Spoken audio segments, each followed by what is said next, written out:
Alrighty, guys. Hello and welcome back to the show. Got a cast on the cards for you guys today. I am joined by the lovely WillowsDuality. Willow, would you like to say hello? Hello there, you beautiful people. Hello there, you beautiful people. All right, it's been a while since we've co-casted together, so we're a little out of it.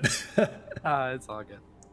Okay, we're going to go ahead and introduce the players. I'm going to call this Team 1 up at the top, Team 2 down at the bottom. Starting in what I believe would be the rear guard air position, we have Faffing Off playing Seraphim, going first air.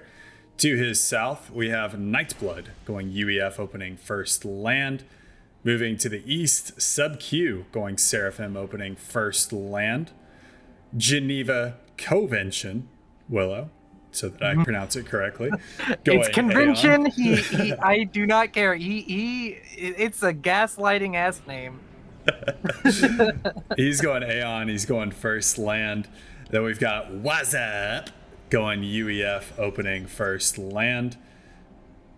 DE 10K going Seraphim, opening first land. Moving to the north, Carl Hoffman going Seraphim, opening first air, and I guess a secondary air position. And then Mochulal going Seraphim, opening first land. Moving to the southern team, Willow, would you like to introduce the players?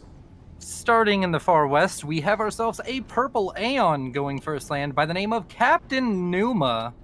And he's rocking those Aeon pieces. Moving to his northeast or southeast, we have a gray Seraphim by the name of Emperor Penguin going first land. Northeast of him, we have a pink Aeon best faction by the name of Infinity X going first land. Then to the even more east, I'm just going to keep saying east apparently, we have a purple UEF by the name of Brittle going first land. Then down to the east more, because I need to stop saying words. We have the red Aeon going first land by the name of Cascade.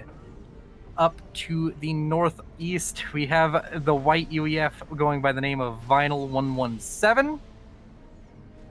Then we have the blue Seraphim going first land by the name of Urfe or Urf. And then last but not least for the entire game, we have a blue Aeon. Of course, we have to end it off with the best faction once again. It is Quantum Avatar going first air.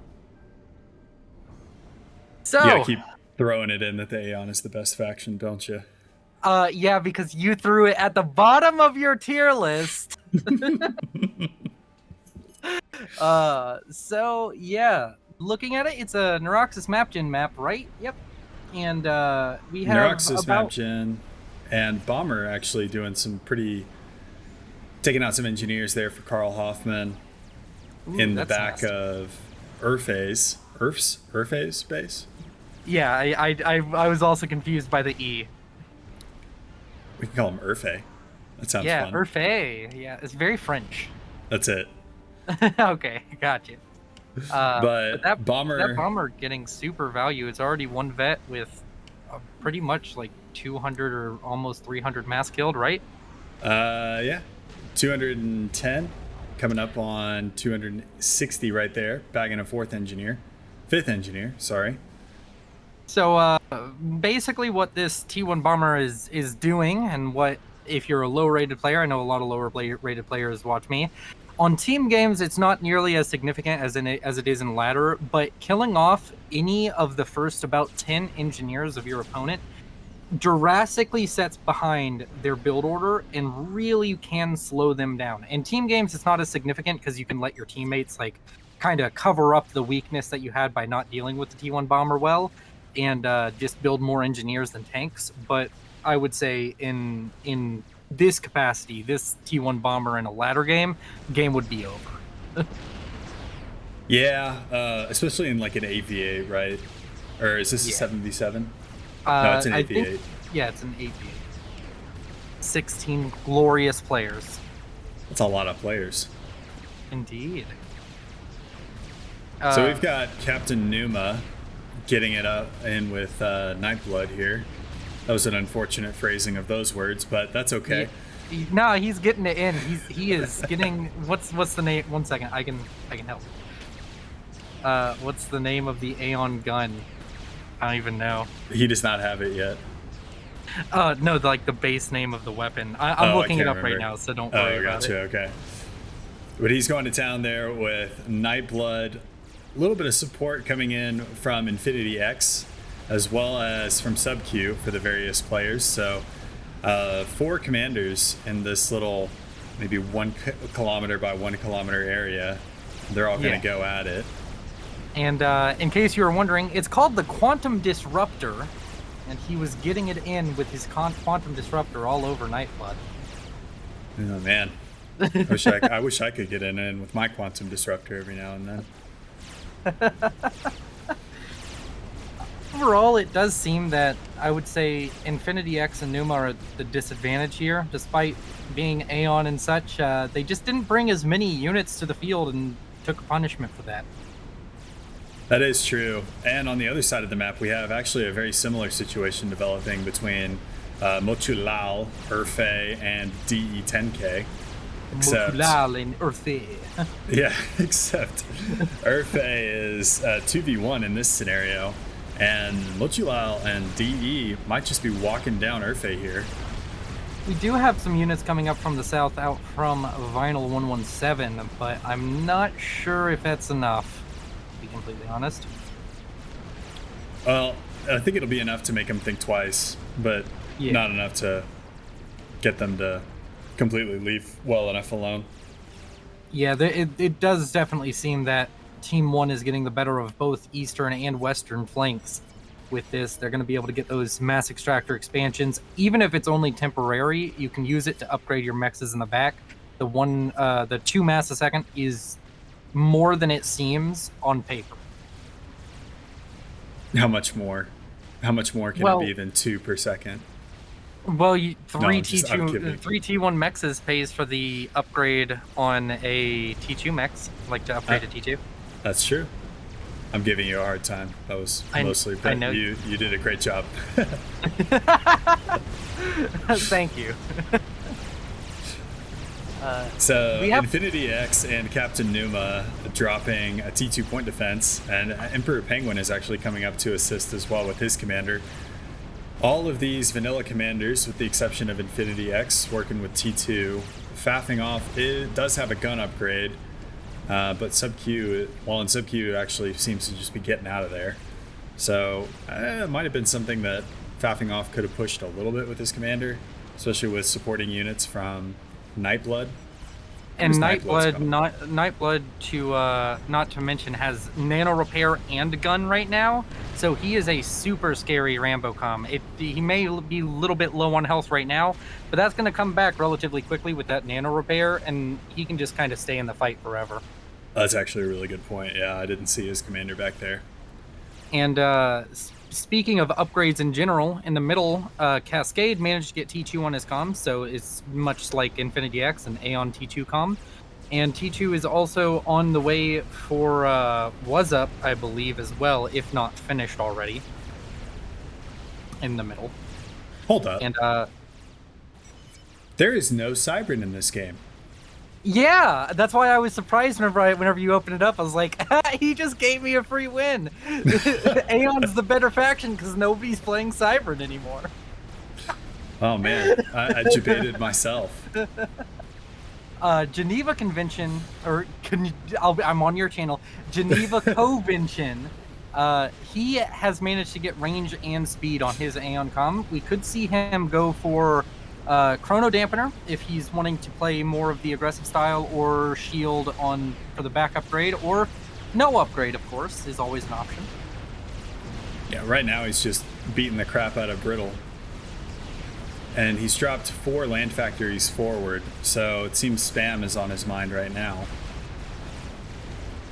Indeed. It's the Aeon is definitely their T1 land phase is definitely APM intensive, but I do feel as long as you can manage your units properly, you can really get an advantage over anybody who doesn't have a gun comm. Most players here getting a gun comm means that it's a little bit irrelevant. It's about as effective as any of the other T1 land forces. But without gun comm, you can really abuse the range that the Aurora have quite effectively. That is true. Nice little flanking maneuver coming in here from Sub Q with assistance from Wazap from the north. I love the way you put the emphasis on his name. It's pretty great. The 90s will never die, let me tell you. While we're getting a little bit close to the 10-minute mark here, and I don't see anybody in immediate danger of dying, I'd like to bring up reclaim numbers. Team 1 is kind of killing it on reclaim right now. They're up almost 3,000 reclaim. Hold up real quick. Mercy's going in on Carl Hoffman right now. He's dropping down to 900 HP, 700 HP. Zephamp upgrade on Vinyl 117. That's brutal. Gonna take him out. The power of the Aeon Cheese. Don't underestimate the Mercy snipe. Another Mercy going in there for DE10K as well. It's going to drop him down to 900 HP with the last Mercy on the way. Meanwhile, Volthus coming in. So DE10K is going to go down, defeated by Cascade. And the Volthus not going to be able to finish the job there for Vinyl 117. Vinyl 117 played that about as risky as you could without dying. He took multiple comm explosions, or no, it was just one comm explosion, kind of to the face while on low HP, and the shield saved him, that parashield.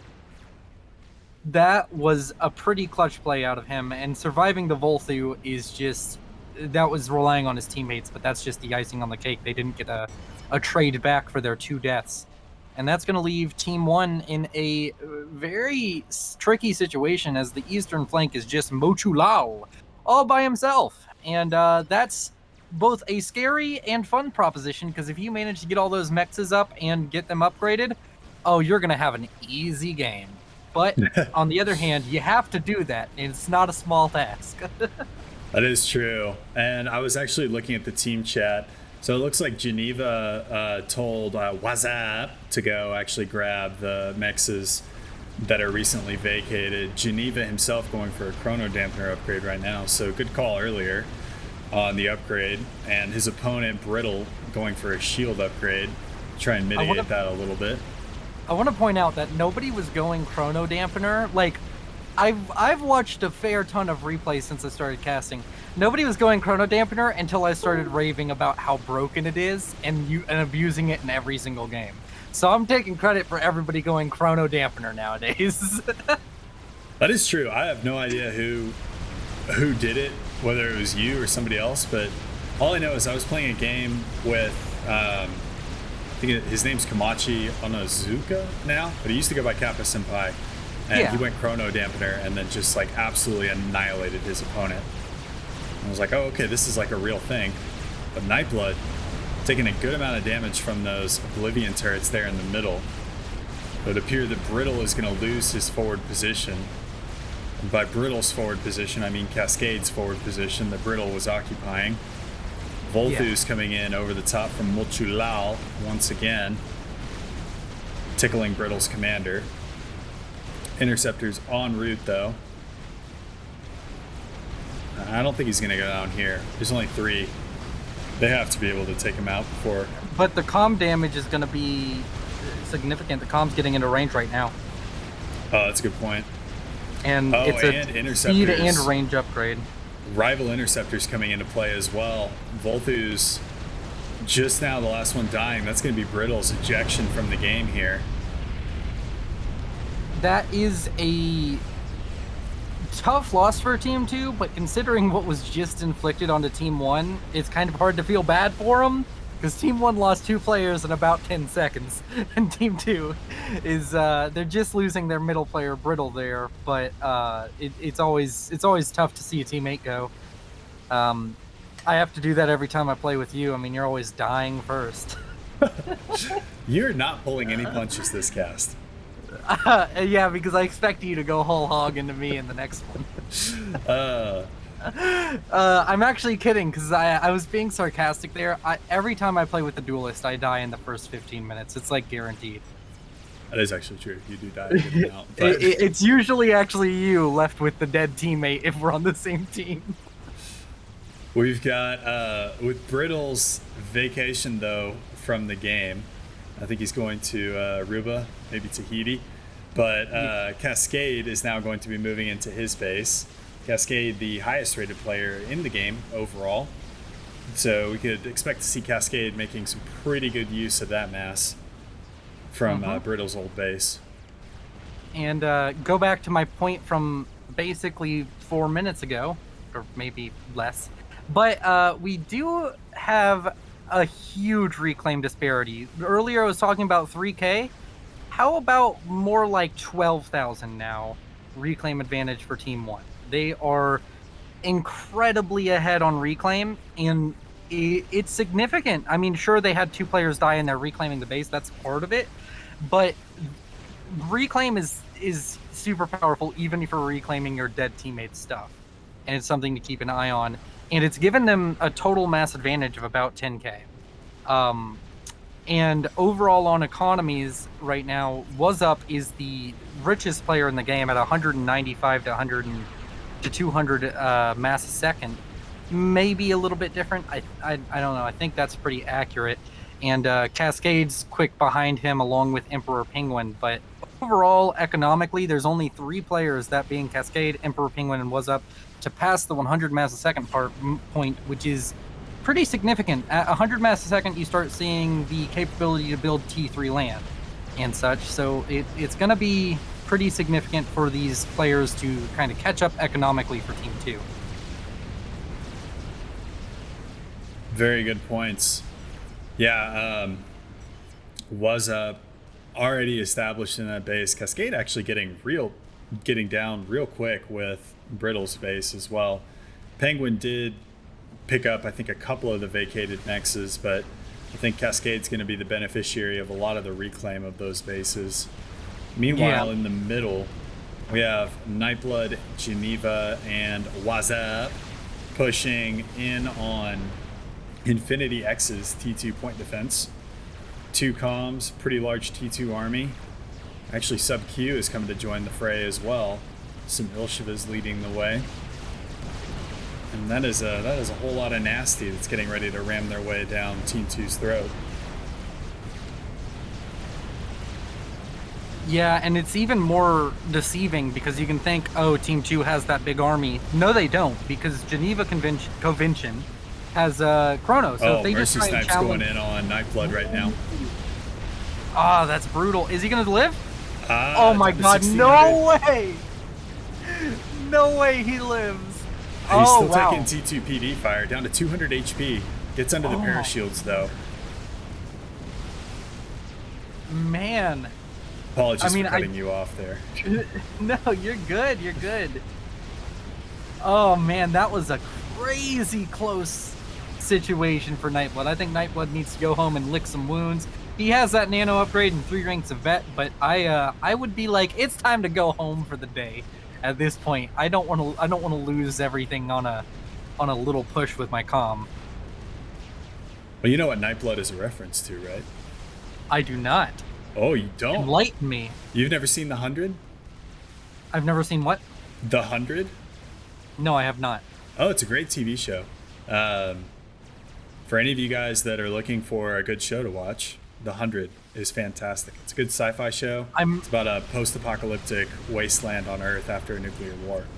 I'm gonna be honest, and this is kind of a sin since everybody is like kind of up to date on not social media, but like media in general. But in probably like the past 5 years, the only TV shows I've really watched are Criminal Minds and NCIS, just because I love mystery and like, I don't know what it's called, crime TV shows. Yeah. Oh, I watched Dexter, which was I watched it all the way through, which I was told I shouldn't watch the last season, and now I agree. It's your classic Game of Thrones issue, right? Yeah. Well, you've never seen Game of Thrones, I would guess, actually, either. I've only seen the bad season. I've seen season 8. I got into it as season 8. Yeah, You're no, I'm just so screwed. Killing me. Back Okay. to FAF-related matters. Yeah, we're not going to make any more TV show references. Now I know that your knowledge is the way that it is. I'm sorry. No, you're good. T3 Air is pretty dominantly right now in the hands of Faffing Off. Faffing Off has kind of just one air at the moment. Oh wait, never mind. I didn't see all of the ASF built up by Emperor Penguin. I didn't see. Yeah, Penguin's we've got ASF. 20 for Faffing Off right now, and Penguin is at 21. So I mean, they're For some reason, I thought those were inties, not ASF. I was looking at the Discord share screen thing and not my actual screen with the game. Oh yeah, sorry, I can only stream at 720, which can't look great. Oh, it's all good. On the eastern side, we have a pretty nasty artillery battery now going up for Urfe. And that's going to just basically deny the area for Motulal. He's going to have trouble pushing up with anything that's not a larger army, because T2 artillery can take huge chunks out of like the T1 army he's amassed. I mean, I agree with you, but with 4 T2 artillery, like there has to be like a payoff, right? Like you've invested. I don't know the numbers for T2 artillery right off the top of my head, but that seems like a pretty heavy investment for a couple of T2 PD and some factories that are in range. He invested just shy of 8,000 mass and somewhere in the range of 60,000 power. That seems like a lot for this circle of control. And I can't speak. That's the difference between somebody building artillery at the rank of 900 versus somebody building it at the rank of Was Up, who is actually, no, he's doing the exact same thing. He's just building artillery kind of randomly. Well, you make some good isn't calls. that Yeah. Was Up, though, does have a control of 3 bases, all that are T2, and he's pulling in 325 mass per second, so like, he's got a little bit to blow. Right now. In fact, he's building a Fat Boy at the moment in the back line at his original base. Oh, never mind. I'm talking about the future because my game is somehow ahead. Uh-oh. He's about to start a Fat Boy. He's about to start a Fat Boy. I'm a prophet. Yeah, look, watch his base. It'll start a Fat Boy momentarily. I'm sure he will. I believe you. I'm not going to watch it, though, nonstop. Yeah, no, that's what everybody's here for. Everybody's like, don't you dare miss an experimental building. This is going on your channel. I can't criticize the audience as much, sorry. No, you're good. Your audience is better than mine, even though it's probably the same. I think they're pretty similar. Yeah, they're pretty much the same people. But yeah, Was Up right now sitting at 366 mass per tick. He's in the club. He just got like $1,000 in 20s and is making it rain. He's pretty happy about that right now. Even throwing away some Tech 2 units against some T2 PD there for Cascade. Looks like he's angling to try and kill off Vinyl. Vinyl is surprisingly exposed right here, since all of the forces for both Vinyl and Urfe have pushed up to attack Motulal. He's kind of just, he has 2 T2 PD and a couple of shields to protect him against an entire army. That is true, and that's not going to last very long. Starts panicking, starts throwing up a plasma cannon, gets about 1/10 of the way through, and then decides to bail out. Is getting some cover still from the Oblivion turrets for Cascade. Cascade also sending in some Spectres to give him a little bit of cover as well. I'd like to does draw have a bit of attention to the parashields and how much value they're getting right now. They're all getting their full shield value before dying right now. It's actually kind of insane. Quick numbers, man. What's the value of a parashield?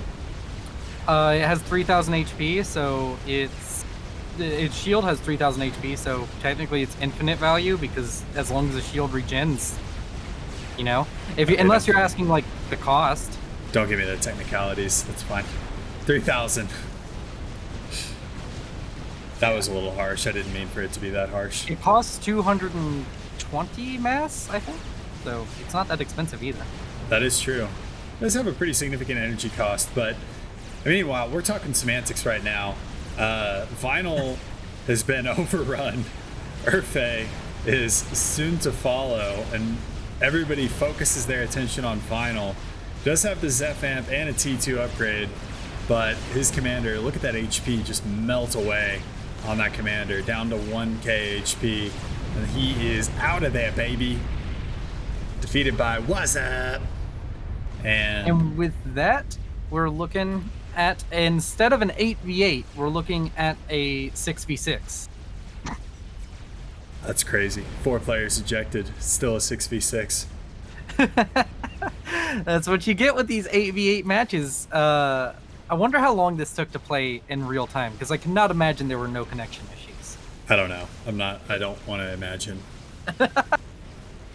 But Nightblood is about as far away from his base as he can possibly be.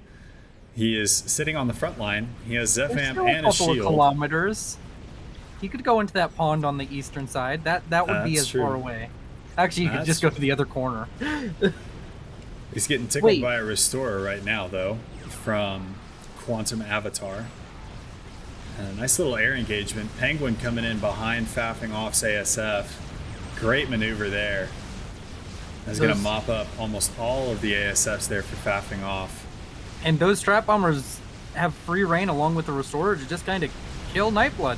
That is true. I didn't even see the strap bombers. Yeah, he's this is not he needs to actually go to that pond. I was joking earlier, but that kind of needs to be where he goes. Yeah, he is super Omega dead. Well, yeah. There is a Cougar coming in from What's Up from the west. The Cougar is flying south for the winter. Yeah, but that's not going to be enough. Down to 200 HP. Gets under his shield. Teamwork makes the dream work. Might be enough parashields here to save him. Nope. I don't know. Maybe all the parashields were pretty weak. It looked like they still had bubbles up, but that's going to be Nightblood being ejected. Emperor Penguin putting on a show with the air there. With one engagement, wins air superiority and kills off an enemy player. It's going to be difficult for Team 1 to match air now, considering that his air grid is actually bigger than the air grid of Faffing Off. So Faffing Off really needs to increase air production, and probably Was Up needs to just get into air. He has the mass to do it. At this point, if you're in a game like this and you have all of this economy, get into air. You will thank me later if you do. Mochulal getting an Ethoda up. Multiple experimentals completing, I believe. Yeah, is that Fat Boy that you foresaw earlier done yet? Nope, not done yet. No, I thought I saw something for Cascade. Yeah, Cascade finished a GC in the south. Gotcha. Yeah, so one GC done, immediately gets to work on a second.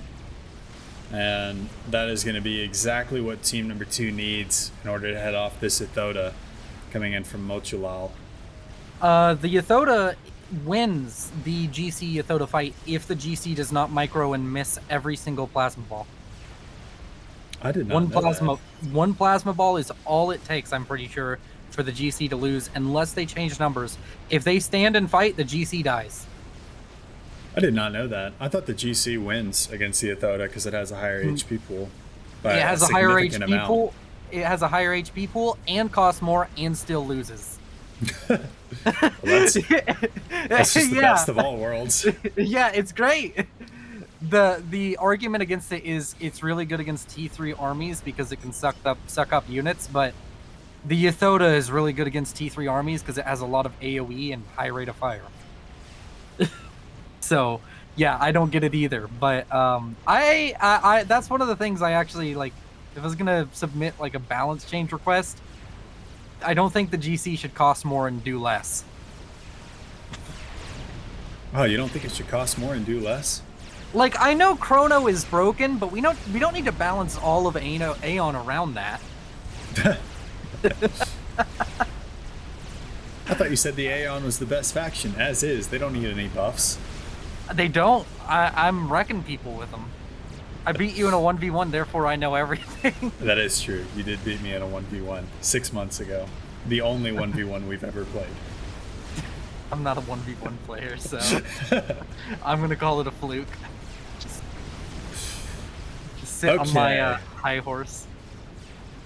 Ithoda moving in on Urfe's base there.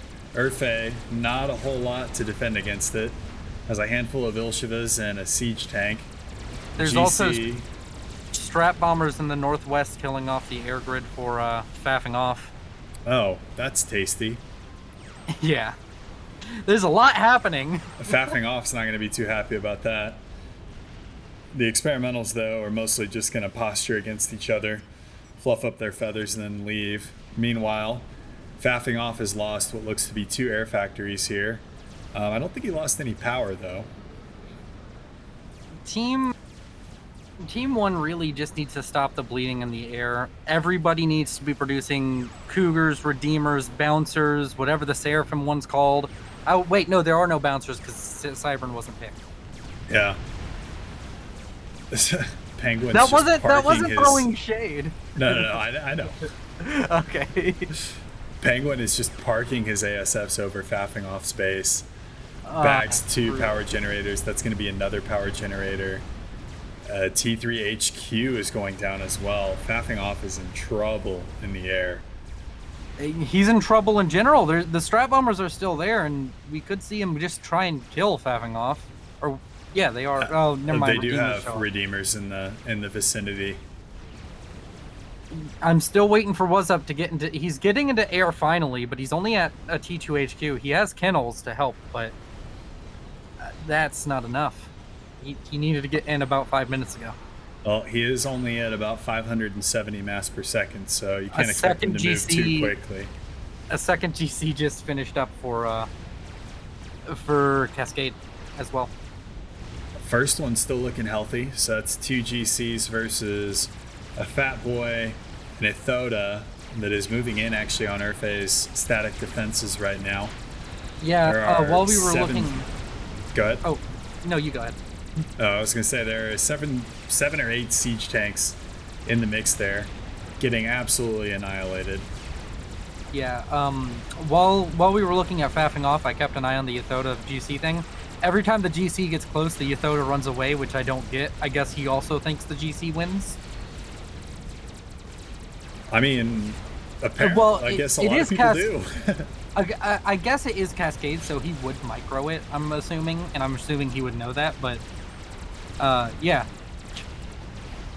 I have so many... Oh, Mercy Snipe onto the Yathoda. Where? Oh. The flak on the Yathoda is going to annihilate all but one. Hey, that one was our hero. Yeah, he did an amount of damage. He did a certain amount of damage to that Yathoda. The eternal caster question, though, at what cost? More than it was worth. Entirely.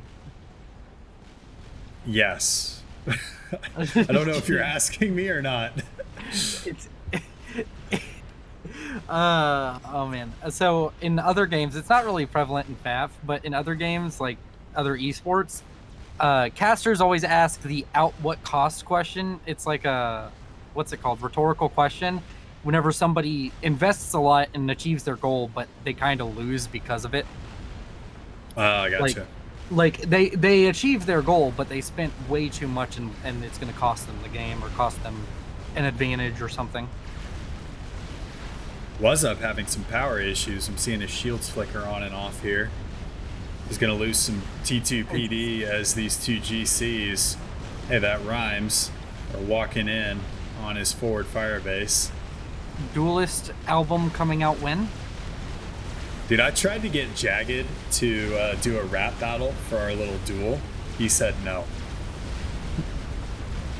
I thought that would have been so funny. I would have stayed up all night writing. Come on, man, I'm ready.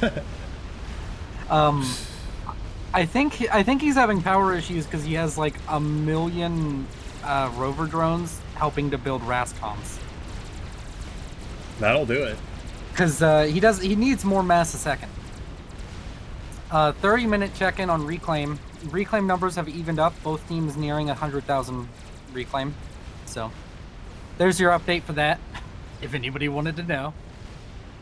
Thank you very much, Willow. Now we'll move to Derek for sports. No, I'm just kidding. Wait. I'm waiting for Willard Scott, the weatherman. Yeah, Derek, would you like to introduce yourself? No. Okay, Fat Boy. That GC hitting on the GC as it's running away. GC down to about 15% HP. I don't think the GC dies. I don't think so either. He's just going to get real damaged. I mean, it might be worth it to control K and reclaim at that point because he's already going to have another GC built. See, I was wondering about that. Like, at what point is it worth it to control K and reclaim? I thought it was like under 30% HP. My general rule is I base it off veterancy. If it's 5 vet, it will regenerate in a reasonable time. With this one having no vet, I would control K right whenever it gets back here and just start reclaiming and build another one. It'll give you 80% of the value for another one, and as long as you have the power, I think it's worth it. Yeah, that's kind of what I thought as well. Unless it's a chicken, in which case just don't even try. Yeah. Just send that one in. Lightning storm. But Mochulao going to be the beneficiary of the GC that died earlier. He's going to love that. Nice little 16,000 reclaim right there. Yep. That is a lot of restorers for Quantum Avatar. Yeah. And not sure what he's going to do with them.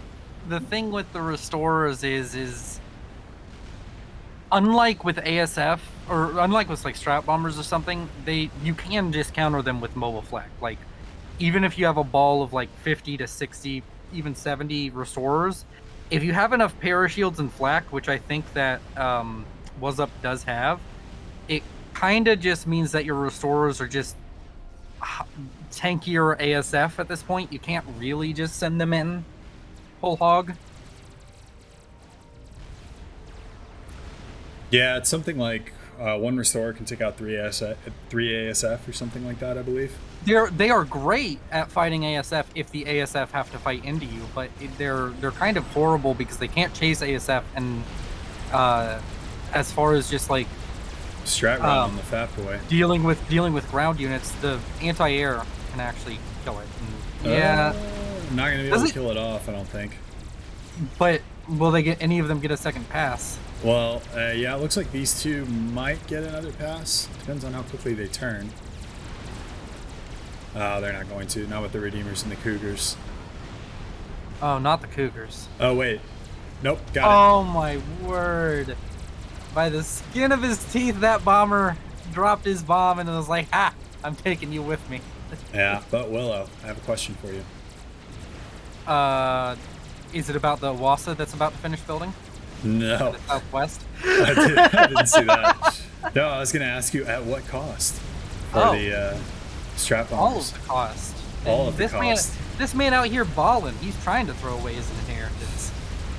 Now you're starting to see the GCs, their ability to vacuum up these units.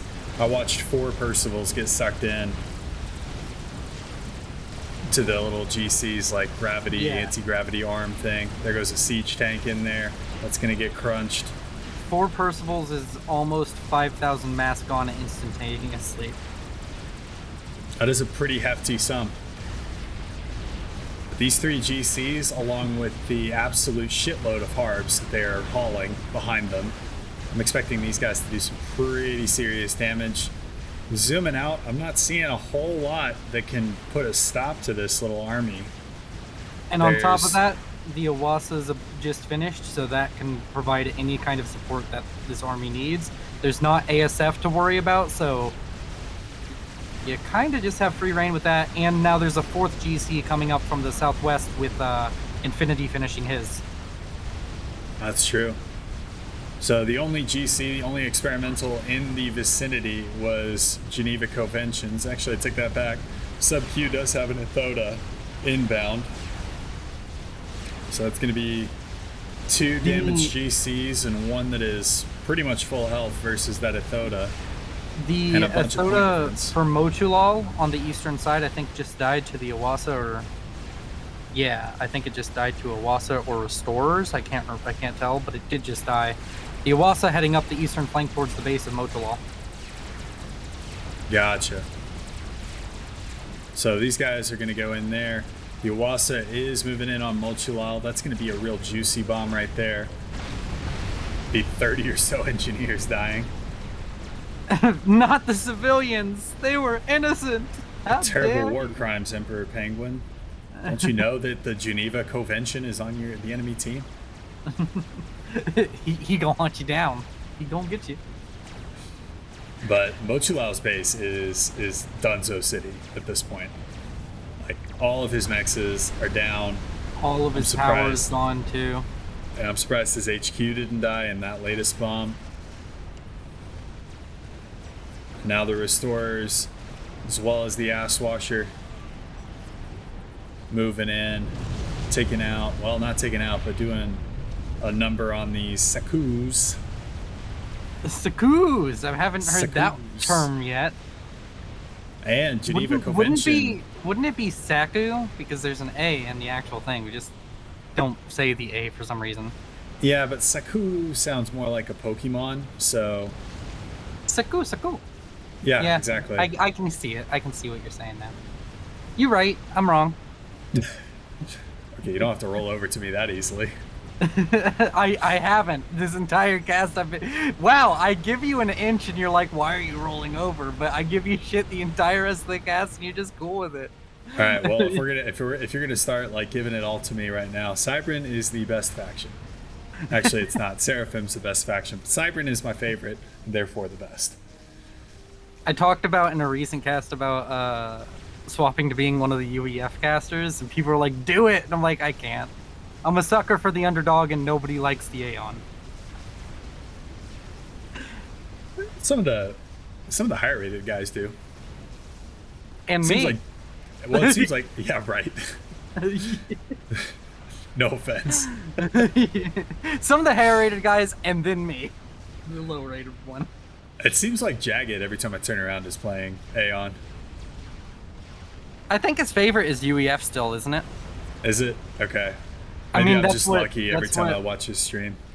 Oh, yeah. I mean, he plays all of the factions. Maybe he doesn't have a favorite. A bunch of strap bombers and a second Awasa. This game is looking pretty... I don't want to say it's doomed because there's a nuke launcher in play from Geneva Convention, but I'm pretty sure there's anti-nuke. So it's feeling doomed for Team 1, but it's not quite there yet. There's a hell of a air grid being built up now by WillowsDuality. He's not even building T3 power next to it, just a bunch of air factories. Baffing Off has also rebuilt his air grid. And there's a teleporter on the way for Mochulal. What are the chances it finishes is my question. I don't know. I think the real question here is, what is the cost? Strategic launch detected. You know what? I'm gonna go ahead and look up the cost of teleporter since that's been my job all cast. Approximately 15,000 mass and 1.5 million energy is the cost. That sounds like a lot. Nuke is launched. It is headed for either Urfe or Quantum Avatar. It's heading for Urfe, which is a strange... Yeah, I can still see the... I'm a little bit behind you on the replay. But he does have an SMD. It is not loaded, and it's... Oh, sorry, that was looking at Quantum Avatar. No, Urfe does not have an SMD, which is why he died and why he was targeted. Yeah, but in the long haul... I mean, he did have an SMD. It died, but... Or actually, I think it's still alive. Yeah, it's still alive. He has an SMD down there. You can... Yeah. Oh, gotcha. It wasn't loaded. In the long haul, killing off Urfe's base doesn't achieve much. He wasn't really contributing much to his team. Not like to be mean or anything, but he's kind of been the punching bag for Team 2 for a while on this eastern side. Yeah, if you think of it in like Lord of the Rings terms, he's kind of been Gondor over here, and everybody else has been like Rohan and the other people that actually do Where things was instead of just sit there Gondor when and the get beat up. Westfold fell? Where was Gondor when the Westfold fell? Oh, that meme will never get old. Oh man, I love Lord of the Rings and all of Me its too. memes. I actually didn't know. So I did a cast for Turbo 2 and Turin Turambar. Did Yeah. you know who Turin Turambar is in Lord of the Rings lore? No. Oh, I did not either. So apparently he was one of the, and I'm going to get this wrong now because I don't remember 100%, but he was, I believe, an elf that stood against Morgoth in like the first age. Ah. I wonder if he was in that first cutscene of the movie. I bet you that they put him in there because, like, the movie has a bunch of references to the books that just kind of aren't stated, but they are. Like, whenever they go to the Mines of Moria, you can see one of the hobbits from one of the hobbits or one of the dwarves from the Hobbit book in the Mines of Moria, dead, like in the room where they find the king. Oh yeah, it's like Nori, isn't it? Yeah, I think? he has the book. Yeah. Yeah. I guess back to FAF because we cannot stay on topic during this cast. Yeah, we can't. But admittedly, we haven't missed anything big. Like, we're doing fine. No, a lot of it is like long range experimental bombardment. We've got multiple GCs that are posturing. There's Czar has been Rambo completed. comms. Rambo comms being utilized now by Infinity, which is interesting. You don't see that as often. Or is that Infinity or is that I don't remember. It's Captain Numa. Captain Numa. Yeah, Captain Numa is the slightly darker purple. Yeah, he has RAS comms or Rambo comms out in the field trying to help his GCs. He has a Rambo com. I think it's mostly just on a reclaim order so that he can get the shield. Oh, gotcha. I don't think he's using it in any sort of offensive capacity. But I think Laza- air is finally in the hands of Team 1. I don't think that Emperor Penguin has advantage in air anymore, and nobody else on Team 2 has a significant amount of air. You don't think so? Let's see. 120 for what's up. Yeah, Wow, that's look at his air grid, which has no power gens. Fapping off at 73. And then Emperor Penguin is at 129. Yeah, so almost 2-1 there. If he As a sends Fat the Boy goes Tsar down in the middle. if he sends the Tsar in, it just dies. Yeah. Cascade, I think, finished up yet another GC and has 4 GCs on the southeastern side pushing back the army. Look at what's up space. A line of Mavers. Not 1, 5 Mayforce queued up. Also, screw the entire idea of adjacency and how it makes the Maver like an entire 4th better. We're not doing that. But those 4 GCs are a real problem that need to be addressed like yesterday. And the Harvey army is not to be joked around with either. The Harvey army. Yeah, the Harvey army. That sounds like a stack of roast beef sandwiches from Arby's. To me, it sounds like one of the like a sticker you'd buy at Hot Topic too. Be part of the Harvey army. Oh man, I kind of miss Hot Topic. We still have one at the Grand Ole Opry Mall. I miss Hot Topic actually being like what it was supposed to be. Oh yeah. But GCs, before we get sidetracked again, just rampaging their way through the middle. There is another GC standing, holding the line there for Geneva Convention. Huge air battle taking place between Emperor Penguin and everybody else, and it looks like Emperor Penguin's lost. Oh yeah, Emperor Penguin's going to get mopped up there. He does have... Restorers are going to do a little bit of a number on the ASF, but that Tsar is not going to go anywhere. He's going to die. But really where I think that Team 2 can do some damage here is with these 4 GCs. 5 GCs now. And the Harvey army. And the Harvey army from Arby's that is moving up the middle. Oh man. It's like my new favorite term for a bunch of harbingers. Lots of... Wow. They're like 12 broadswords just got cranked off the line there for Wazap. Man. Wait, are they rallied? Oh, they're on a rally order. Yeah, they're going into the middle of nowhere right now. But the GCs are going to make their way in to the base. The Mavor is toast. If I What's Up's think. calm does not die, he still has stupid economy right now. Well, Mochulal is down now. And 4 GCs, 3 GCs, 2 GCs. They're Oh dropping my like flies, God, the Ravagers, and The all of these plasma cannons. The Skoos. They killing off the GCs. Death by Skoo. So Wazup's calm under a heavy shield. I don't think he's in any danger though. Nah, I think he's gonna live. Yeah. I don't think that GC is going to be able to capture him. He's going to get under shield from Geneva Convention there just to be safe. That GC is going to go down. Meanwhile, 2 Awasas get taken out from Penguin. Before they drop their payload, really. Yeah, tons of strap bombers going in as well. Wazup drops to 2,000 HP, gets under another shield. Geneva Convention loses half of his power grid there. But I think that's going to be it. I don't think any other strap bombs are going to get their payloads off. And if they do, it's a shield they're hitting. Yeah. So they just invested everything into killing What's Up. They killed Mochulal, admittedly. But the Maver gets restarted immediately, and they don't have that force to just throw out there again. Like, that was a lot of time investment to build those 4 GCs. It was a lot of time investment for the 2 Awasa and all the strap bombers. They don't have air. There's a ton of broadswords going to the west. This is... I said it was pretty... I said it might be doomed for Team 1. I lied. Yeah, I think Team 2 is now losing every theater. Well, they're not losing land. They're maintaining land, but they've definitely lost air. Another Tsar completes and is just going to crash into Penguin's base.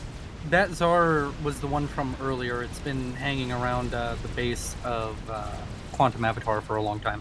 Gotcha. But that's Emperor going to take Penguin out... Tsar died earlier. Okay. So that's going to take out a few of Penguin's engineers. And I wanted to look at this Captain Mave Numa War. survives. Well, I wanted to look at the Mave War. Look at how quickly this Mave War is being built. That Mave War is not being built slowly. What's Up is currently throwing, at the very least, somewhere around 2,000 mass into that Maver a second, and he still has storage at the moment. So until he runs out of the storage, that's going to be going very well. Yeah, he's at negative 700, but he has a ton of storage because he has so many mexes and mass storage. Wow. And also Reclaim is really helping him right now. He may be able to reclaim his way through building that. Yeah, if we look at Reclaim on the map right now, there's 743,000 mass. I haven't seen 1 million mass on a map yet. I've been looking for it in recent replays.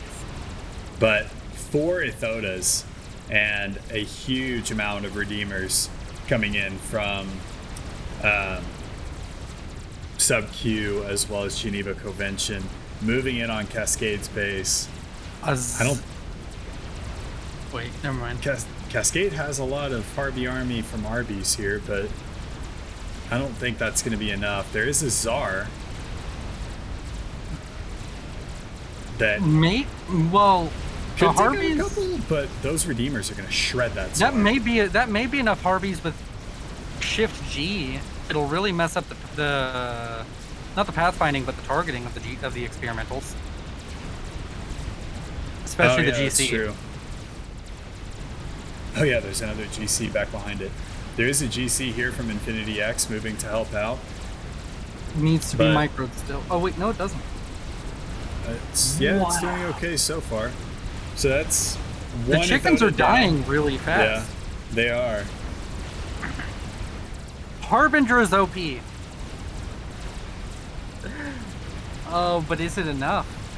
I think it will be. There's another nuke coming in on Cascade's base. Did they kill off the anti-nuke? I'm not seeing an anti-nuke. They must have killed it. And all of those RAS SCUs about to die too. Oh man. If they don't move. But 1 Ithoda remains. 26,000 HP. The nuke comes in on Cascade's base, and No looks like it's gonna anti-nuke. land. No anti-nuke. Cascade's gonna get out though. Boom. That hurts. Lost a lot of his Rascoms though, like you were saying. Penguin now has another critical mass of ASF though. Well, and I say critical, I just mean a lot, it looks like. Yeah. As a lot of Infinity's power grid dies right there. Finally, that at last the Thota goes down. There's another nuke that launched. That one is going for the middle. Other half. It's going for the other half of Cascade space. Other half of Cascade space, yeah. Oh, doggy. You know what? I'm gonna say it with more confidence. Team 2 is doomed. Team 2 is doomed. Me saying it with so little confidence about Team 1 is why they made the comeback. anti-nuke. Oh, wow. Anti-nuke there from I didn't see that. Quantum I was looking Avatar. for that.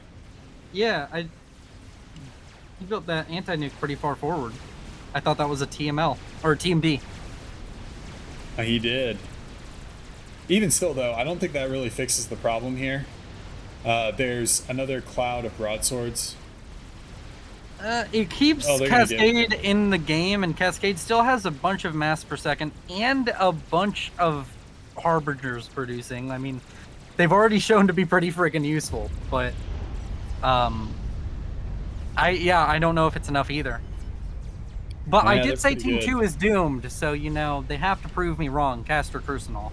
Well, I mean, I think The however you cut Maver it, is done. the Maver is done. Yeah. Like, I think that's pretty fair to say that Team 2 is now doomed.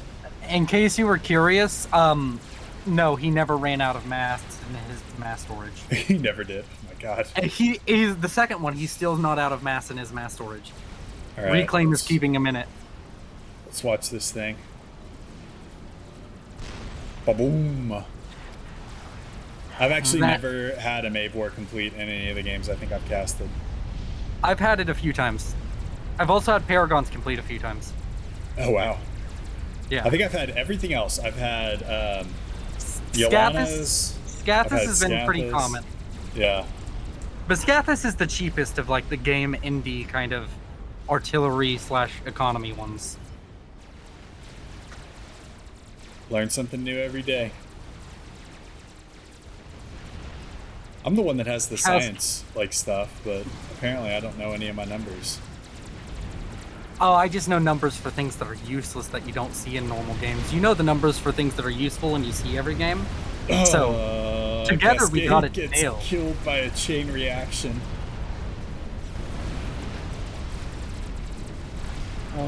From the Mavor. Oh, that's brutal. Penguin, I think, is close behind.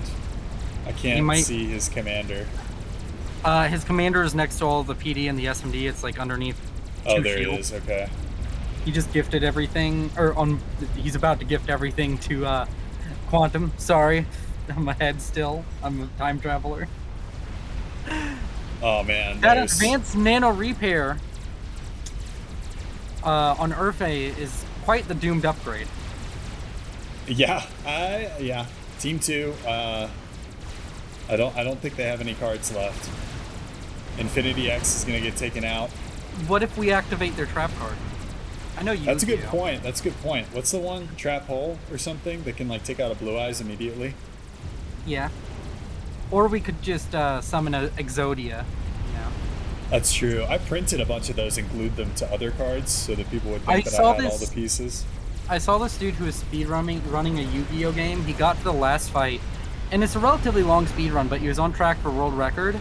And in, I think it was 3 or 4 turns, got Exodia'd, and they did the math. It's like 1 in 128 million that happened in that game with its coding. Wow. That's unfortunate. It's really unfortunate. So there are 3 players left. Urfe, Quantum Avatar, Penguin. But I don't think they're going to be around for very long. I like Mochilov. Who builds 2 Mavors side by side? What's I like Geneva's convention. Geneva's reply. The guy, The guy with 1.5K 1.5K income, yeah. Yeah. Dude, he didn't care. He's dropping Mavors like... The second Mavor is about to I don't finish, he's still not spending, or no, he's spending all of his mass now. Finally. Penguin is eliminated. Quantum Avatar, Control Ks. GG. I don't know where Urface Com is. Oh, nope, there it is. It's hugging the fat boy right now. Advanced Nano Repair did finish, so he was a tanky boy. Oh, yeah. He's down, though. And desync detected. Excellent. But game's over, so who cares? All right. Fun guess. That was a fun ride. I enjoyed casting with you for yet another time, and hopefully we can make this a bit more regular. And I will try and catch up on all of the TV shows from like the past decade. Yeah, you got to do that, man. And yeah, I'll do it in my spare time. That totally exists. Right. We definitely do need to do this more often, though. So this one is going to be going up on my channel, guys. Keep an eye out for a cast going up on Willow's channel in the very near future. Not sure when or if you're going to cast yours before or post yours before mine, but we're going to do 2 the same that we did last time. We'll probably post on the same day if you want to coordinate that. I'm cool. Okay, sounds good. Yeah, we'll post on the same day. So if you guys want to head to his channel, if you watch this one first, and make sure you subscribe to Willow. He's an amazing guy, super cool, great caster, puts out way more content than I do. But head over to his channel and you can see. I wanna change that misconception. Because I was so lazy in July, on average you're catching up to me. You're almost the same upload count as me. I did like 3 videos in July, and it really stifled my channel. But I did want to say something. Me and the Duelist are both very close to 1,000 subscribers, and it doesn't seem like a super big thing, but YouTube cares a lot about 1,000 subscribers, and once you get there and once you enable monetization, they're willing to push your content more in the algorithm.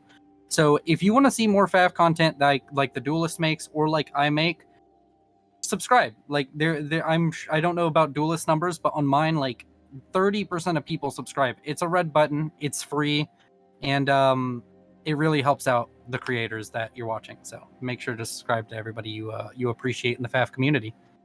Yeah, to be fully transparent with you guys, my numbers are similar. I'm at about 35% of the people that watch my videos are subscribed. So like Willow said, it helps us out a lot. And if you'd like to see us, as in me and Willow, make money off of this so that we can start putting money back into the FAF community, that is going to be the best way to do it.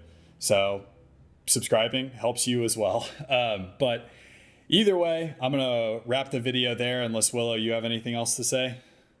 You're beautiful. Have a nice day. Bye-bye. Okay. All you beautiful people, to borrow a line from Willow. Thank you guys so much for tuning in. We'll see you guys in the next one. Peace. See ya.